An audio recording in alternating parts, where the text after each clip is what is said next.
ദുനിയാവ് എന്ന് പറഞ്ഞാൽ കുറേ കഷ്ടപ്പാടും പ്രയാസമൊക്കെ തന്നെയായിരിക്കും. അടിപൊളിയായി കല്യാണം കഴിച്ച് ഭർത്താവുമായിട്ട് തർക്കം, പിന്നെ ആരൊക്കെയോ മസലത്താക്കി ശരിയാക്കി, മക്കളൊന്നും നന്നായി കിട്ടുന്നില്ല, ആരെല്ലോ മന്ത്രിച്ച് അല്ലെങ്കിൽ ആരെല്ലോ കൺസൾട്ടിങ് നടത്തി മോന് ഡി അഡിക്ഷൻ സെന്ററിൽ കൊണ്ടുവിട്ട് അത് നന്നായി. പിന്നെ അടുത്ത മോന് വേറെ ഏതോ കേസിൽപ്പെട്ട് അതിൻ്റെ അടുക്കാന്ന് മൂത്ത മോന് പേരക്ക മരത്ത് വന്ന് വിട്ട് 2 കയ്യും പൊട്ടി. അതിൻ്റെ ഇടയിൽ നിന്നാണ് ഷാർജയിലുള്ള മോന്റെ കട തീ പിടിച്ച്, പിന്നെ ഒരുത്തന്നെ ഔക്കാഫ് പിടിച്ച്.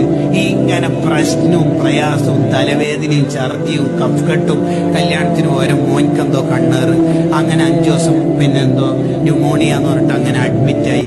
ആ അഡ്മിറ്റ് ഡിസ്ചാർജ് ആയിട്ട് തിരിച്ചു വരുമ്പോൾ അടുത്ത മോനിക്ക് പനിയോടെ പനി കഴിയുന്നില്ല.